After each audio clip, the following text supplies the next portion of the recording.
सुधा गुस्से में अपने घर से भागकर ट्रेन से जा रही थी क्योंकि उसकी दादी जी से उसकी लड़ाई हो गई थी। उसकी दादी उसको बाहर आने-जाने से टोकते रहती थी। बाहर जाने से घूमने-फिरने में रोक-टोक करते थे। इससे घुटन लगने लगी थी अपने ही घर में। इसी से ऊब कर वो घर छोड़कर जा रही थी। सुधा ट्रेन के रिजर्वेशन के डब्बे में बाथरूम की तरफ वाली सीट पर बैठी थी। उसके चेहरे से पता चल रहा था कि थोड़ी-सी घबराहट है उसके दिल में कि ये कहीं टीटी ने आकर पकड़ लिया तो। कुछ देर तक तो छिप पीछे पलट-पलट कर टीटी के आने का इंतज़ार करती रही। शायद सोच रही थी कि थोड़े बहुत पैसे देकर कुछ निपटारा कर लेगी। देखकर यही लग रहा था कि जनरल डब्बे में चढ़ नहीं पाई, इसलिए इसमें आकर बैठ गई। डर कर एक कोने में छिपी बैठी थी। शायद ज़्यादा लंबा सफ़र भी नहीं करना चाहती थी वो। सामान के नाम पर बस उसकी गोद में रखा एक छोटा-सा बस्ता ही तो था। किनारे की तरफ बैठे मोहन सुधा को देर तक कोशिश करता रहा कि पीछे से उसे देखने की, कि शायद चेहरा सही से दिख पाए, लेकिन हर बार असफलता ही रहा। फिर थोड़ी देर बाद ही खिड़की पर हाथ टिकाकर सो गई और मोहन भी वापस से अपनी किताब पढ़ने में लग गया। लगभग आधे घंटे बाद टीटी आया और उसे हिलाकर उठाया। कहाँ जाना है बेटा? अंकल, दिल्ली तक जाना है। टिकट है, दिखाओ। नहीं अंकल, जनरल का है, लेकिन मैं वहाँ चढ़ नहीं पाई, इसलिए इसमें बैठ गई। अच्छा तो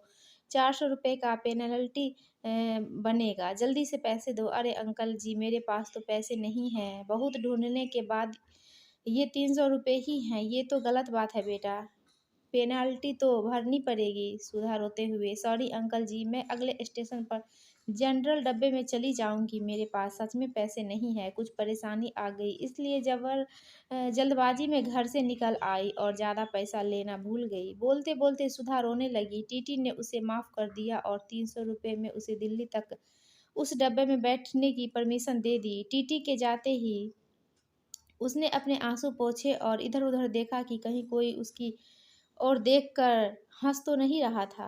थोड़ी देर बाद उसके किसी को फ़ोन आया और कहा कि उसके पास बिल्कुल भी पैसे नहीं बचे हैं, दिल्ली स्टेशन पर उससे मिलने आ जाओ। वो किसी लड़के को फ़ोन कर रही थी, पैसे लेकर आ जाओ, मैं घर से भाग कर आई हूँ, अब मैं आज़ाद हूँ अपने घरवालों की किच-किच से, अब तुम्हारे साथ सुख से रहूँगी मैं। सुधा की बातें सुनकर मोहन के मन में उथल-पुथल हो रही थी, न जाने क्यों। उसकी मासूम चेहरा देखकर उसकी तरफ खिंचाव-सा महसूस हो रहा था। दिल कर रहा था कि उसे पैसे दे दूँ और कहूँ कि तुम परेशान मत हो और रो मत, लेकिन मोहन अनजान था। उसकी शक्ल से लग रहा था कि उसने कुछ खाया-पिया नहीं है शायद सुबह से, और अब तो उसके पास पैसे भी नहीं थे। बहुत देर तक उसे इस परेशानी में देखने के बाद मोहन ने कुछ उपाय निकाल लिया जिससे उसकी मदद कर सके। फिर मैं एक पेपर पर नोट लिखा, बहुत देर से तुम्हें परेशान होते हुए देख रहा हूँ। जानता हूँ कि एक अनजान आदमी हूँ, हम उम्र लड़के का, इस तरह तुम्हें नोट भेजना अजीब भी होगा और शायद तुम्हारी नज़र में गलत भी, लेकिन तुम्हें इस तरह परेशान देखकर मुझे बेचैनी हो रही है, इसलिए कुछ रुपये दे रहा हूँ।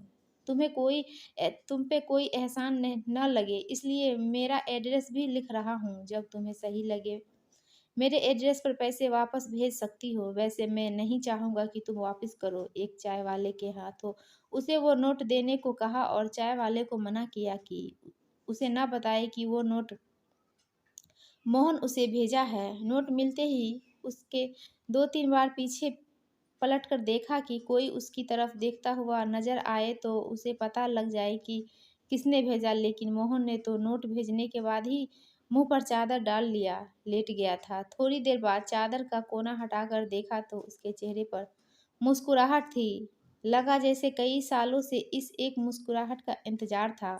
उनकी आँखों की चमक ने मेरा दिल के उसके हाथों में जाकर थमा दिया। फिर चादर का कोना हटा-हटाकर थोड़ी देर में उसे देखकर जैसे सांस ले रहा था, लेकिन एक चिंता थी कि लड़की घर से भाग रही है, उसको रोकना ज़रूरी है। सुधा शायद उस लड़के को ढूंढ रही थी जिसके साथ भागने के लिए आई थी। मोहन से रहा नहीं गया, वो भी ट्रेन से उतरकर सुधा के पीछे-पीछे थोड़ी दूर बनकर चलने लगा।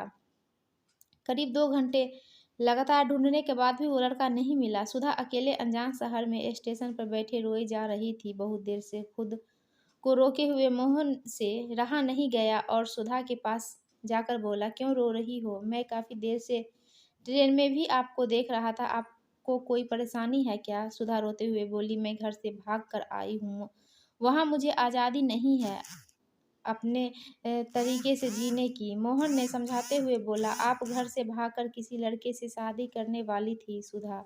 हाँ, लेकिन वो आया नहीं। मोहन ने बहुत समझाया सुधा को। अपनी गलती पर पछतावा हो रहा था और वो एक छोटा-सा नोट अपने हाथ में लिखकर मोहन को दी कि वो अपने ट्रेन में रख दे। मोहन से रहा नहीं गया, तुरंत उस खत को खोला। उस पर लिखा था, धन्यवाद मेरे अनजान हमसफ़र।